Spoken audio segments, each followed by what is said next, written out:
We are running on an infrastructure that we did not build. How do our fans listen to our music? Apple Music, Spotify, did we build it? No. YouTube, no, we did not build it. Kosan is supposed to be in charge of copyright and all that. Okay. Yeah, but I don't know any artists that earn money from Kosan. And in Nigeria, we have over 500 radio stations that exploit Nigerian works every single seconds. The creative are not getting paid. But guess what? BMI, PRS, they pay our creative. Did we build BMI? Did we build PRS? Joining us today to have this conversation is Ameen Muktar. Everybody knows him as Ameen, but he's a creative executive in music and film, talent manager and filmmaker with over 15 years of experience shaping African entertainment across music, film, media, and live events. Just off show, I was asking him, were you the person who manages She? And he said, yes. And I opened my eyes like, okay. Many people know the artists, but they never know those who are behind the artists. From managing Billboard charting projects to executing high-impact PR campaigns and directing iconic visuals, Mukhtar's work bridges creativity and commercial execution. Welcome to Just Africa, Mr. Ameen or Mr. Muktar. Which one should we call you? Ameen. This is good. I'm happy to be here. I want to ask, why Muktar? Muktar is my first name. It's an Arabic name that my Muslim parents gave you. I'm a Muslim, by the way. What does it mean? It means special. Hey! It's okay. You're very special. And you're welcome to the special show that we have today. Thank you very much. Look, just like I said in the intro, many people know the artists, but they don't know the people behind it. So essentially, you guys are the brains behind these artists becoming global successes. First off, how do you do it? Let us know your strategy. How do you spot talents that will go global? Spotting talent that will go global is basically uniqueness, intentionality, and hard work. You see it in the person from day one? Yes, almost everybody, in my own opinion and my years of experience, I believe everybody is talented. Maybe not in entertainment, but everybody is talented. Okay. And in entertainment, almost everybody that thinks they can sing can actually sing. But what differentiates a superstar and a wannabe is the time that goes into perfecting your skills, the intentionality, not settling for the surface level. Like, when somebody tells you they can sing, they sing to you, they probably sound like one of their idols. So you can, sound like Two-Face, you sound like Kiss Daniel. But it takes intentionality for you to be able to now craft out your own unique style and sound. For example, when Kiss Daniel came out with Woju, everybody is saying, oh, it sounds like Nice. It sounds like Two-Face. That was the conversation then. If we go back to the journals, journalists, that was the review. But, after 2-3 songs, he's able to perfect his sound that is not a Kiss Daniel sound. Nobody is saying it sounds like Nice or Two-Face. Yes. No more. So, and before he even got to the point where he did Woju, he must have done a lot of work on himself. I was part of his development as well. His name used to be Eurykis. Eurykis, that was his first name then. Okay. So,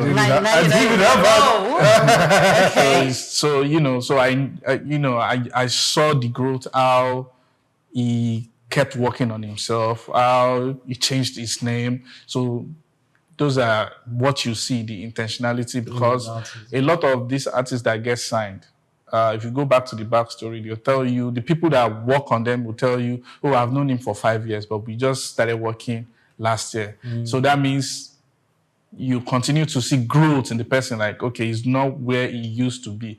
So there are some artists that you meet them for 3 years, 3 different times in 3 years. They're playing you the same song that they played you 3 years ago. You meet them last year, it's the same song. You meet me this year, you're playing the same song. Again. Nobody's going to take you serious, but people want to see growth. People want to see intentionality, like, okay, I tried this. I tried that. Because now there's a joke that people tell that musicians are now more than the listeners. Okay, so you've been in this industry for 15 years or above 15 years, right? Something like that. Something like that, Okay, yeah. so what are some of the challenges that you've experienced managing known brands?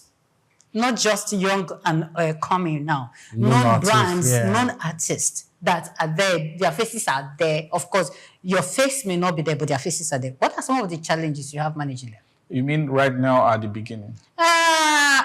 All of the time. Managing big brands, the challenge now, they are not really challenges per se. Now it's just like a job. There is high competitive job. Now there's a lot of money. So you have to be on your A game because the next person is ready to take your job. If you have to constantly improve yourself, research, network, look for opportunities, and be able to instill confidence in your talent to say, okay, I'm working with the right person. Okay, do you have to bend to the tune of the artist at every time, like every time? Because sometimes as a talent manager, you see some things differently from them. But at some point, they want to do it their own way. And your way is better off. So at that point, what do you do? Okay, so the job of a talent manager is for you to be able to see what your talents want. You need to see the dream of your talent. So I feel like that's one of the basic. When you want to decide to work with somebody, you say, okay, where do you see yourself in the next 5 years? Where do you see yourself in the next 10 years? What is the big picture for you? And then the artist will paint their vision. Okay. Then your job is to be able to frame the vision that's add or minus what they are trying to do, in most time add to it, then now create a plan on how to achieve it. Okay. So that is your job. And what if So- you don't accept to go with your plan? Yeah, but I mean, then you will not work. So the talent wants to see that my manager gets the vision, gets, my image, what I'm trying to do. And then my manager has a plan that is realistic, that we both are convinced that, okay, we can achieve this. Do you understand? So if I meet somebody from the streets now, and then I say the plan is to get 100 million to execute, Okay.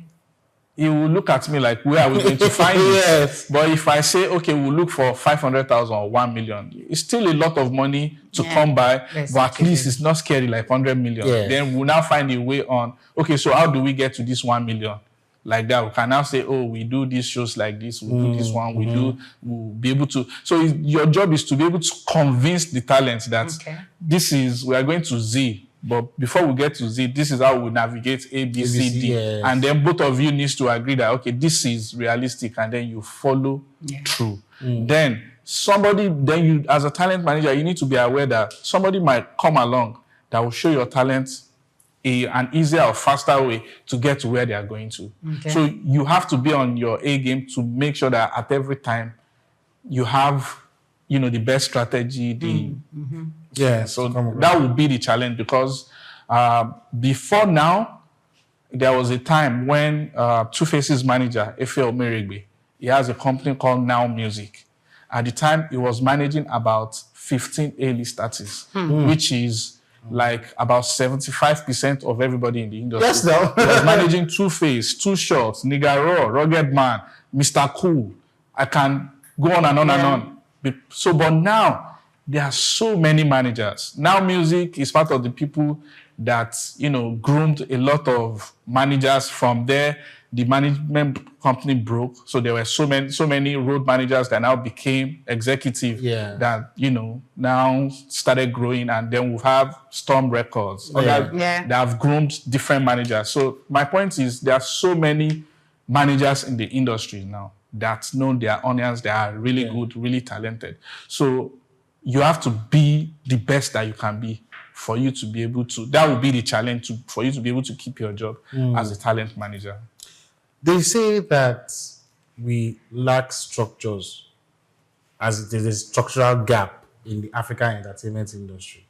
But we go to the Grammy, not once, not twice. In fact, Tyler has won this particular category that she won the back-to-back. Yeah. Yes, people still say we have structural gaps. And in my head, I'm thinking, if these structural gaps are filled up, what will we now win? Is it Oscars? I know Oscars for movie, but what will now be higher than a Grammy? Or what potential would we see when we now fix or plug the holes? Okay, so when we are talking about structure, we are talking about Nigeria. We're not talking about South Africa. South Africa has a better structure and infrastructure Than we do. as far as the entertainment is concerned. I would say, I would like to believe, and I believe that we are, in terms of the music, we are the most talented, we are the most hardworking, and we put a lot of effort in what we are doing. But let me rewind back. Before now, the biggest music stations that is Africa used to be Channel O. Where was it? South Africa. MTV Base used to operate out in South Africa. Even when they had office here, they used to send tapes to South Africa for approval before it's played. So they had infrastructure. They have better structure and better. They are very intentional. But in terms of what we do, in terms of the investment, not the government, the creative industry have invested a lot of money in itself.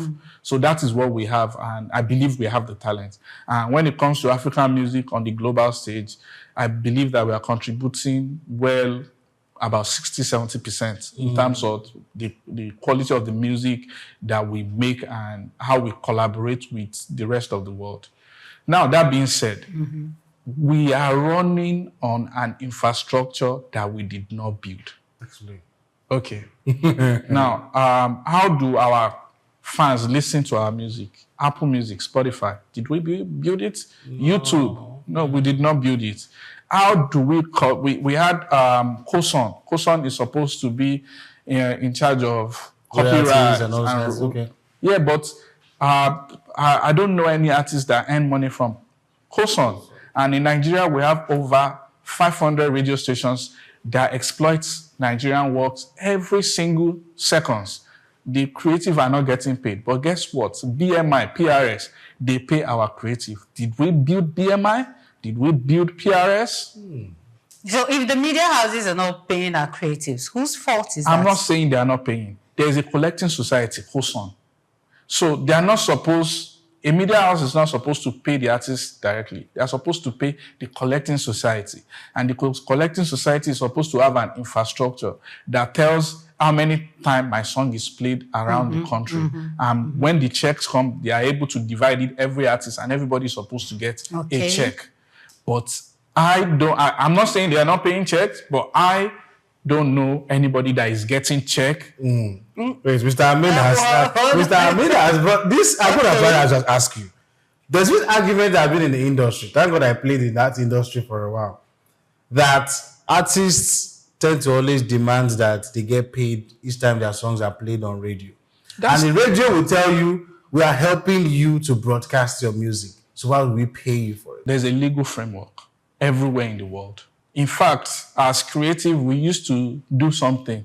There's a day we celebrate, No Music Day, and where we tell all the radios that you can't play our music so that you can know the value that we bring to radio. When works are being played on radio, we need to get paid. Yes, I'll tell you why. The reason why your revenue as the media station comes from advertisement. That is how you should get your money.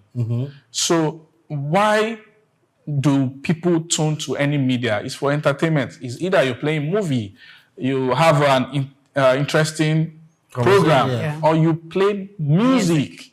So it's like I'm saying, when you produce your show, you should not get paid. You should get paid. So the same way the artist's music is entertaining your audience, they should get paid. And that is why, imagine a radio where from morning to night you're just playing adverts. How does that work? or you just go on radio and they just talk from morning to night, no musical break. Even on news stations, you have to usher in music to, intervals to relax your audience. So artist music needs to be paid for when it's used. And that is and this is not just me because I'm a creative, this is what the Constitution says, is their intellectual property. Why are the artists not pushing? Because right now, they come to radio stations, media houses rather, and tell you, play my song. How much will you take to play my song? So why are they not pushing that? Okay, this is my work. This is what I'm doing. This is where I earn from. Why am I not being paid? Why can't they hold Kusun responsible? Yeah, people are holding Koson responsible. A couple of older artists are in court with Koson as we speak. Okay. There's a whole big case around money because there's no even argument about paying artists. The radio station every year they pay their quota to Koson. Yeah. And the money is not getting to the artists. So no radio station in Nigeria. Is there a way the artists track? Because you just mentioned that over 500 radio stations. How do you track the ones that play your songs? Yeah, so on my phone, there are so many apps, again, that is not built by Africans. There's an app where you subscribe to and can track anywhere in the world where your music is being played. Anytime any station is playing the music, I get an alert to say, your song is being played in South Africa, in Kenya. Oh. Wow. That's another infrastructure that is not built by African that we're enjoying.